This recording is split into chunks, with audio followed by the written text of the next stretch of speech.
back into the vitamin D, cruises down the flat drop, catches the transition. Another really tight corner.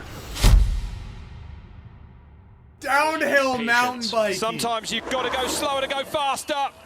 Easily one of the gnarliest sports on the entire planet. Rubber duckies cook themselves a million miles an hour down some of the steepest terrain, tightest vegetation, and most technical tracks you could ever imagine. Rock there. Took his time though, precise. Margin for error is that small.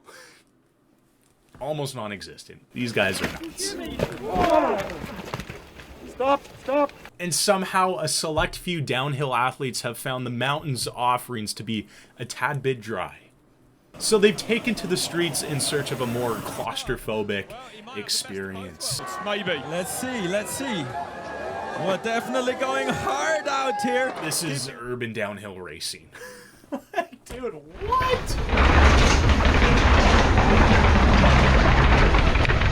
Red Bull recently teamed up with some of the best drone pilots on the planet to film a top-to-bottom run of one of the world's leading urban downhill riders, Tomáš Slavík. This has never been done before, and for good reason. Flying a drone through these streets, rubber ducky, it ain't easy. Plus the thick, gargantuous walls eliminate the drone's ability to pick up an actual signal. There's literal parts of this run where the drone is blind.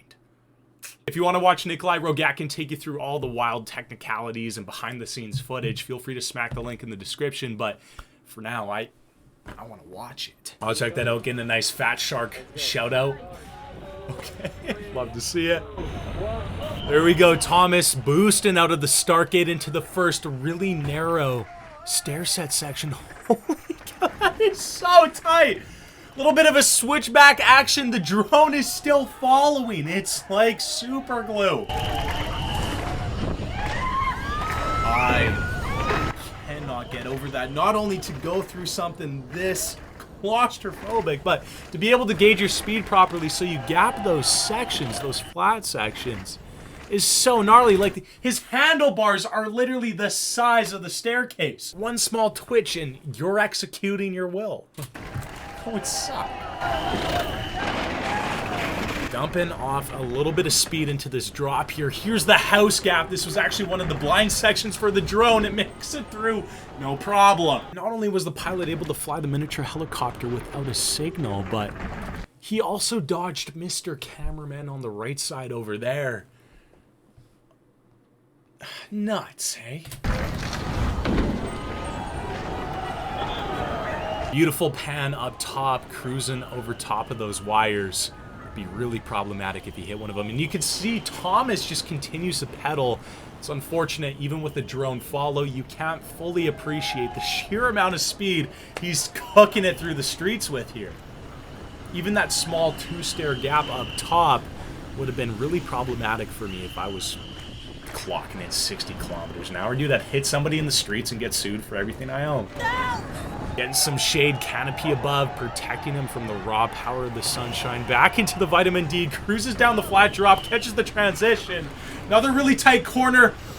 One for some more forearm bane on the staircase. Cannot imagine how painful this is on his hands and forearms. Into the wall ride, boosting it past almost the entire landing. Goes to show just how fast he's carrying himself throughout the road.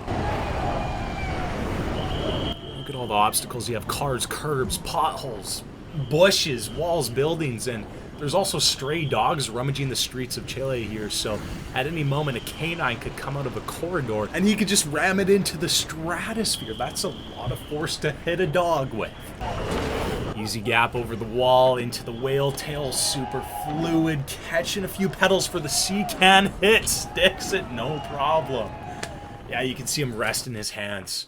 I've done a few technical lines in my days, and I swear just after 3 or 4 rock hits, my arms are done for the entire season. Cannot imagine what he's going through. There's the finish. Thought the drone was going to hit the gate. Can you imagine how bummy that would be if you made it all the way through, you know, regardless of the wind, regardless of the loss of signal, but then you just come and hit that? That would suck. But dude, it's Red Bull. They done did it. Look at that. So sick. How? You know, like, how do you do that? Huge props to Red Bull, the pilots, Thomas. everybody, go watch the full video without my hoots and hollers. I'll leave it linked in the description.